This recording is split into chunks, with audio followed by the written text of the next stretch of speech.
Hello friend, welcome to रोनिस GS point.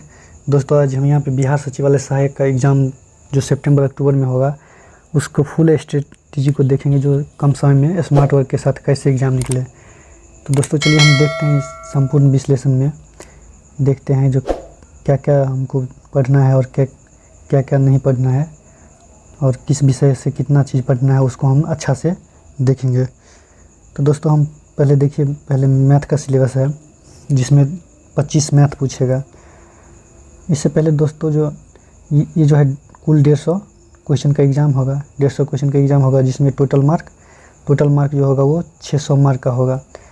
और एक क्वेश्चन जो रहेगा वो एक क्वेश्चन 4 मार्क का रहेगा। एक क्वेश्चन 4 मार्क का रहेगा। निगेटिव जो है इसमें निगेटिव 1/4 रहेगा, जिसमें 4 क्वेश्चन आप गलत कीजिएगा तो एक क्वेश्चन सही क्वेश्चन काट लिया जाएगा। एक क्वेश्चन सही क्वेश्चन काट लिया जाएगा दोस्तों। और टाइम जो टोटल रहेगा दोस्तों, टाइम जो है वो टोटल 2 आवर 15 मिनट का टाइम रहेगा। और ये जो एग्ज़ाम जो होगा वो ऑफलाइन पेपर होगा। जो अगर ऑफलाइन पेपर होगा और अगर यदि 2-3 शिफ्ट में एग्ज़ाम होता है तो उसका नॉर्मलाइजेशन होगा। तो 3 शिफ्ट में एग्ज़ाम होगा तो उसका नॉर्मलाइजेशन होगा। उसके बाद जो है ये परसेंटाइल भी होता है दोस्तों। यहाँ पे परसेंटाइल निगेटिव छूने के क्रम में अगर ज़्यादा निगेटिव छू लीजिएगा तो परसेंटाइल के कारण आपका मार्क रहने पर भी जो है मेरिट नहीं, सॉरी दोस्तों, एग्ज़ाम में रिजल्ट नहीं आ सकता है अगर निगेटिव ज़्यादा छूएगा तो। यहाँ पे जो पीटी का रिज़ल्ट होगा दोस्तों, वो पीटी का रिज़ल्ट जो होगा मेंस के लिए वो 5 गुना रिज़ल्ट होगा। जितना सीट है उनके 5 गुना रिज़ल्ट होगा, 5 गुना रिज़ल्ट होगा दोस्तों। और यहाँ पे जो एक और बात है, जो एनसीईआरटी का एक बुक ले जा सकते हैं। एनसीईआरटी का जो है एक बुक ले जा सकते हैं। तो चलिए हम देखते हैं आज का फुल स्ट्रेटजी, जो कैसे क्या पढ़ना है, रीजनिंग कितना रहेगा, मैथ कितना रहेगा। तो दोस्तों यहाँ पे जो है मैथ जो है टोटल रीजनिंग जो है टोटल 50 मार्क का रहेगा। टोटल 50 मार्क का रीजनिंग रहेगा। इसको आपको अच्छा से पढ़ना है। और रीजनिंग में जो देखिएगा क्या क्या बुक हमको क्या क्या चैप्टर पढ़ना है, उसमें जो है श्रृंखला जो है पढ़ना है आपको। उसके बाद अंक गणित पढ़ना है। अंक गणित के बाद है दोस्तों व्यनारेख पढ़ना है। व्यनारेख के बाद नंबर सीरीज पढ़ना है। और उसके बाद असमानता पढ़ना है। कुल लेखन एवं व्यवस्था पढ़ना है दोस्तों। उसका जो है समस्या समाधान पढ़ना है। कथन निष्कर्ष पढ़ना है। ये रीजनिंग का जितना भी विषय है वो सब रीजनिंग का है दोस्तों। उसका दृश्य स्मृति पढ़ना है। उसका seating arrangement, dash, triangle, blood relation और कैलेंडर। इतना है जो दोस्तों इस चैप्टर जो है ये इतना चैप्टर ये फुल जो है 50 क्वेश्चन इससे रहेगा। और यही जो है रीजनिंग को आपको अच्छा करना है। और अभी कम समय है, कम से कम 45 से 50 दिन बचा है। उसके लिए आपको ज़्यादा से ज़्यादा प्रैक्टिस करना है। अब जो है सब्जेक्टिव है, आप नहीं पढ़ सकते। आप सिर्फ आपको जो है दोस्तों सिर्फ आपको अब प्रैक्टिस करना है। उसके बाद जो है गणित से 25 क्वेश्चन रहेगा दोस्तों। गणित से 25 क्वेश्चन रहेगा, जिसमें अर्थमेटिक और नंबर सिस्टम से ज़्यादातर आता है। जिसमें औसत, प्रतिशत, समय, कार्य दूरी, नवधारा, आयु संबंधी और रेल संबंधी प्रश्न रहेगा। ब्याज, चक्रवृद्धि ब्याज रहेगा। अनुपात, समानुपात रहेगा। उसके बाद HCF, LCM ये तो अच्छा से पढ़ लीजिएगा। सिंप्लीफिकेशन से रहेगा। उसके बाद APGP से रहेगा। इतना जो है क्वेश्चन आपको जो है मैथ रीजनिंग से रहेगा। उसके बाद नंबर सिस्टम, पाइप टंकी, अर्थमेटिक लगभग सभी इसमें हो गया दोस्तों। अभी जो है मैथ रीजनिंग को ज़्यादा से ज़्यादा प्रैक्टिस करना है। और GK GS को भी आपको फुल्ली प्रैक्टिस करना है। जितना हो सके उतना प्रैक्टिस कीजिए। ये बहुत आपको अभी कम समय में बहुत आपको फ़ायदा होगा। और जिस चैप्टर से आपको अगर दिक्कत है उस चैप्टर को एक बार रिवीजन कर लीजिए। जो क्वेश्चन अगर नहीं बनता उसको एक बार आप रिवीजन कर लीजिए अच्छा से। बहुत ही अच्छा होगा, रिवीजन करने से बहुत ही फ़ायदा होगा दोस्तों। तो ये तो मैथ रीजनिंग का जो था, जिसमें टोटल 75 अंक, 50 रीजनिंग से और 25 मैथ से पूछेगा। ये टोटल 75 अंक रहेगा दोस्तों। अगला देखते हैं अब GS में। साइंस से लो दोस्तों 25 क्वेश्चन रहेगा। 25 क्वेश्चन साइंस से रहेगा। ये बहुत ही महत्वपूर्ण होगा दोस्तों। साइंस जो है बहुत ही महत्वपूर्ण रहेगा, जिसमें फिजिक्स और बायो जो है भूमिका बहुत अच्छा रहता है। इसके लिए साइंस को आपको बहुत अच्छा करना है। और साइंस का भी आप प्रैक्टिस कर सकते हैं। उसके लिए साइंस के लिए हम जो है बहुत साइंस के लिए एनसीईआरटी बेस्ड क्वेश्चन डालेंगे अपने यूट्यूब चैनल पे, जो आप इससे हेल्प ले सकते हैं।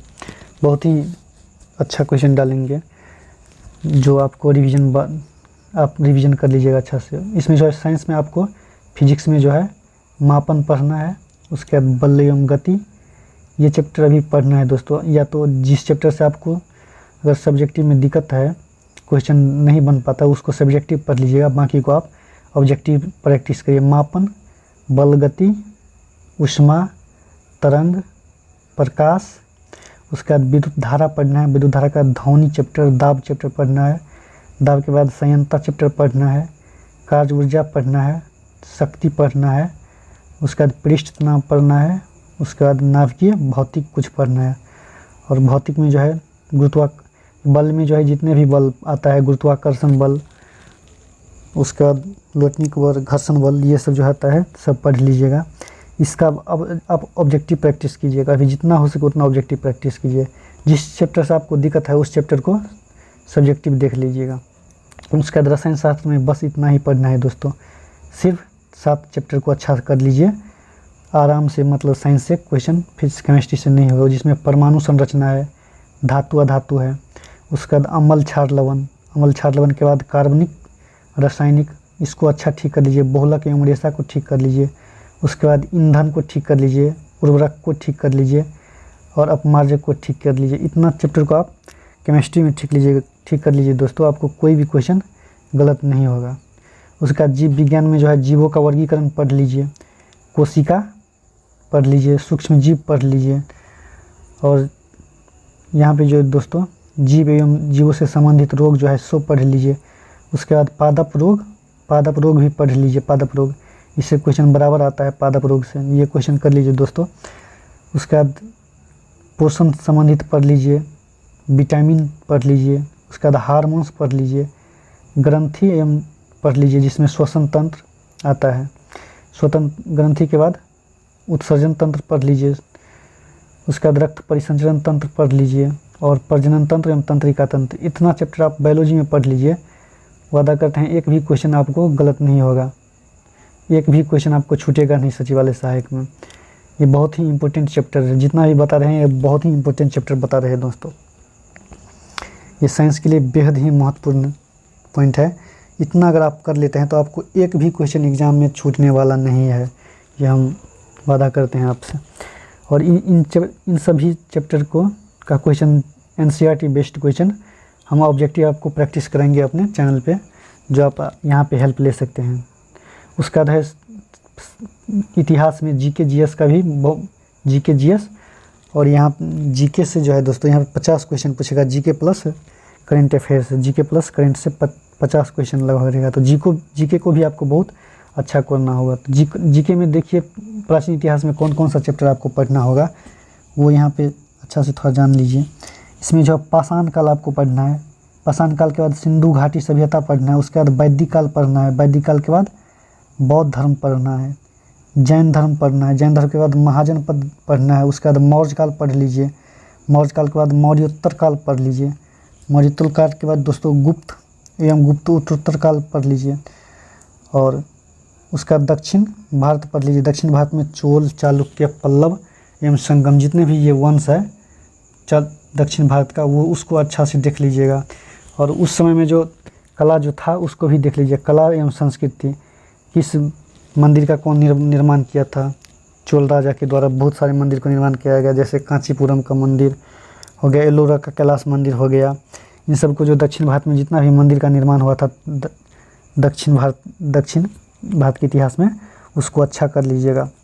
उसके बाद प्राचीन काल में जितना भी यात्री एवं दरबारी जो आए थे पढ़ने के लिए, सॉरी दोस्तों, जानकारी लेने के लिए भारत आए थे, जितने भी विदेशी यात्री, उनको भी देख लीजिएगा।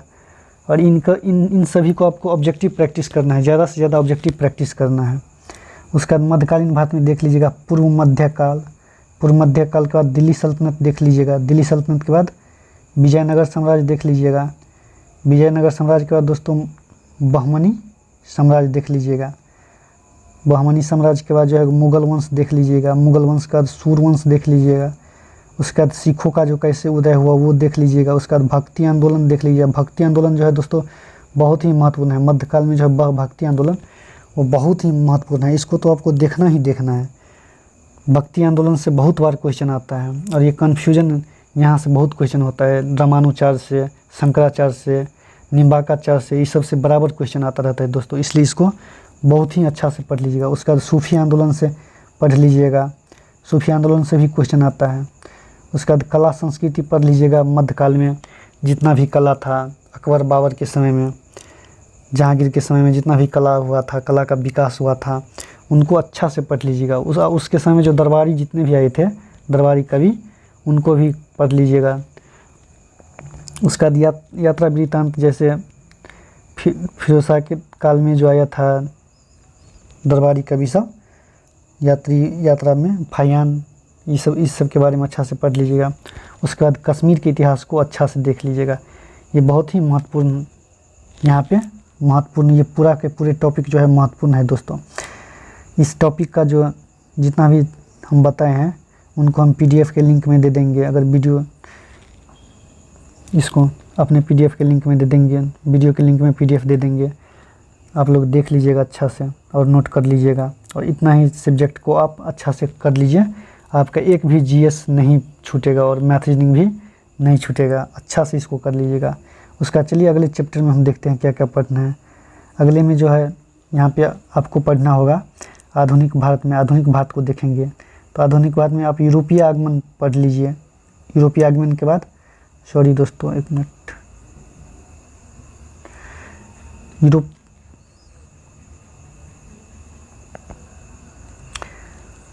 आपको आधुनिक भारत में यूरोपीय आगमन पढ़ना है। यूरोपीय आगमन के बाद उत्तर मुगल काल। उत्तर मुगल काल में जितना भी था, रफ़ी उद दौला, ये सब इसके बारे में पढ़ लीजिएगा। औरंगजेब के बाद जो पतन हो गया था मुगल काल को, उसको अच्छा से पढ़ लीजिएगा। उसके बाद ईस्ट इंडिया कंपनी और बंगाल का नवाब एवं क्षत्रिय राज पढ़ लीजिएगा। क्षत्रिय राज ये बहुत ही महत्वपूर्ण है। उसके बाद पंजाब एवं मैसूर का जो उदय हुआ वो पढ़ लीजिएगा। तो उसके बाद मराठा राज का उत्कर्ष जो हुआ, पेशवा बाजीराव, इन सब के बारे में अच्छा से पढ़ लीजिएगा। इसमें जो है आपको पढ़ना है, सिर्फ ऑब्जेक्टिव को प्रैक्टिस करना है। पढ़ना बोले हैं तो सिर्फ ऑब्जेक्टिव को आप प्रैक्टिस कीजिएगा। ऑब्जेक्टिव को प्रैक्टिस कर लीजिएगा, बहुत ही अच्छा हो जाएगा आपका। उसके बाद है दोस्तों यहाँ पे जनजाति विद्रोह पढ़ना है। जनजाति विद्रोह के बाद भारत में प्रेस का जो विकास हुआ था उसको आपको अच्छा से देखना है। प्रेस को अच्छा से देखना है। उसके बाद सामाजिक सुधार आंदोलन को देखना है। भारतीय राष्ट्रीय आंदोलन को देखना है। भारतीय राष्ट्रीय कांग्रेस के बाद जो है दोस्तों बंगाल विभाजन पढ़ना है। और बंगाल विभाजन के बाद जो है विभाजन का स्वतंत्र आंदोलन पढ़ लेना, जिसमें 1905 से लेकर 47 तक अच्छा से इसका ऑब्जेक्टिव प्रैक्टिस कर लीजिएगा। जहाँ पे आपको सब्जेक्टिव कमज़ोर है वहाँ पे सब्जेक्टिव को देख लीजिएगा। जैसे गांधी युग सब हो गया, इन सबको अच्छा, नेहरू हो गया, इन सबको अच्छा से देख लेना। सुभाष चंद्र बोस सबको अच्छा से देख लेना है। क्रांतिकारी संगठन जो था उसको भी, यहाँ पे क्रांतिकारी संगठन छूट गया है दोस्तों। क्रांतिकारी संगठन को आपको अच्छा से, क्रांतिकारी संगठन को अच्छा से पढ़ना है।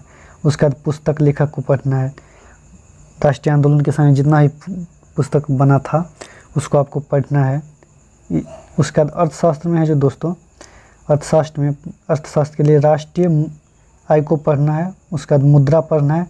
मुद्रा के बाद बजट पढ़ना है। बजट के बाद कर पढ़ना है। कर के बाद कर प्रणाली। उसके बाद आर्थिक नियोजन पढ़ना है। आर्थिक सर्वेक्षण देख लीजिएगा, जिसमें बजट जितना भी आता है, न्यू वाला, करेंट वाला देख लीजिएगा बजट।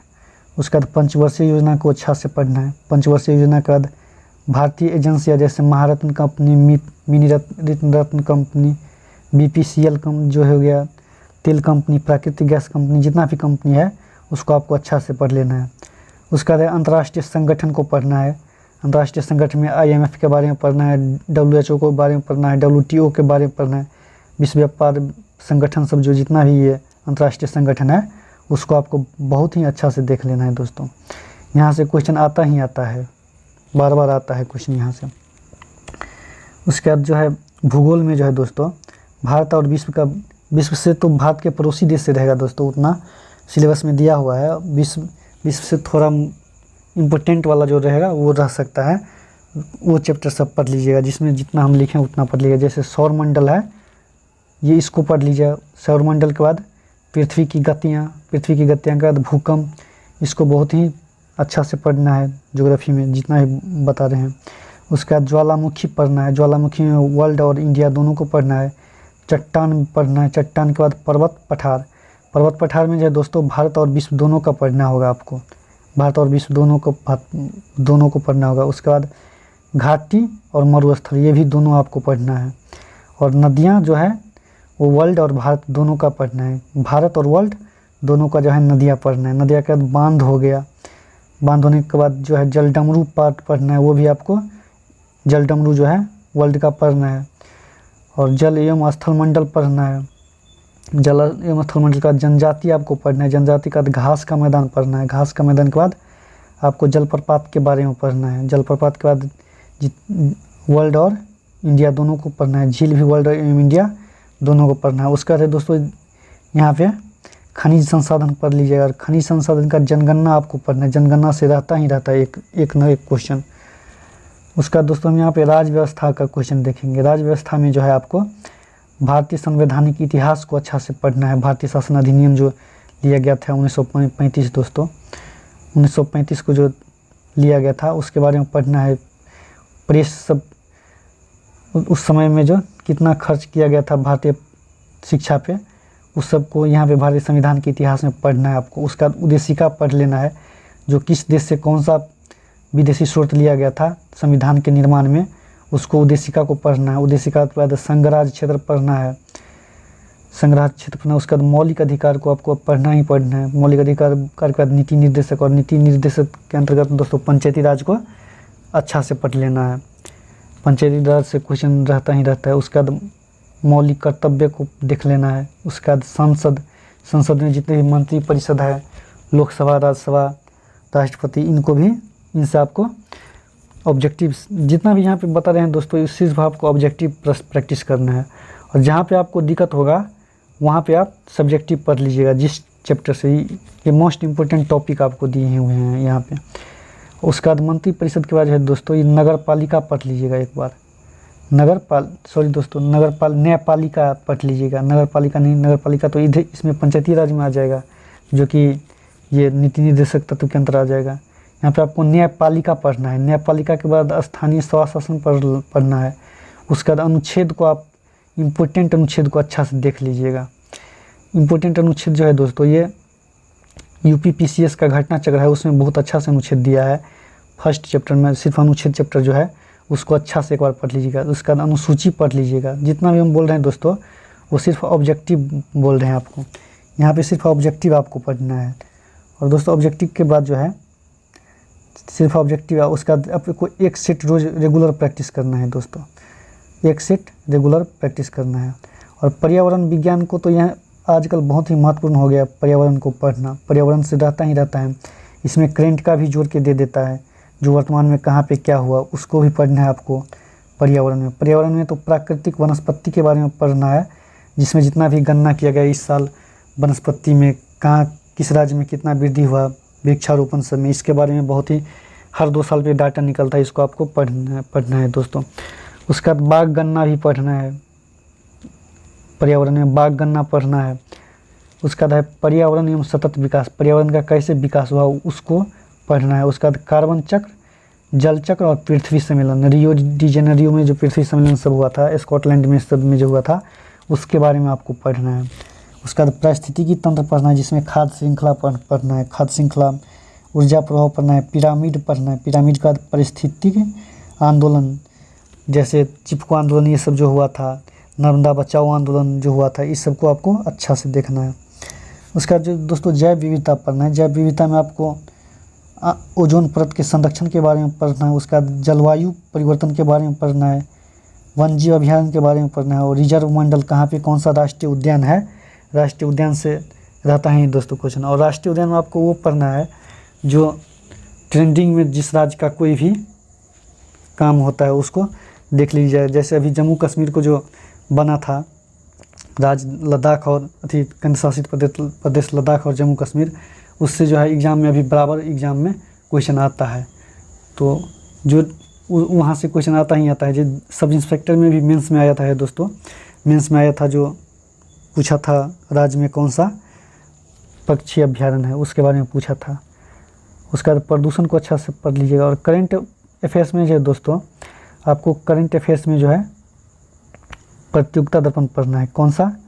प्रतियोगिता दर्पण पढ़ना है। करंट अफेयर्स में आपको सिर्फ प्रतियोगिता दर्पण, उसके बाद सामान्य प्रतियोगिता दर्पण या तो सामान्य ज्ञान दर्पण पढ़िए, एक सब्जेक्टिव रूप में बहुत ही अच्छा करंट अफेयर्स है। उसके बाद आप एसपीडी का एक बार पढ़ लीजिए, एसपीडी का वार्षिकांक पढ़ लीजिए, उसमें ऑब्जेक्टिव क्वेश्चन रहता है। और उस एसपीडी का करंट का जो है ऑब्जेक्टिव क्वेश्चन हम भी हर मासिक रूप में देते हैं दोस्तों। और प्रतियोगिता दर्पण का भी हम मासिक वीडियो, मंथली वीडियो आपको देते हैं। जितना भी मतलब हो सके हम हेल्प करेंगे अपने यूट्यूब चैनल के माध्यम से। आप हमसे जुड़े रहिएगा, जितना भी ऑब्जेक्टिव अच्छा क्वेश्चन डालेंगे दोस्तों।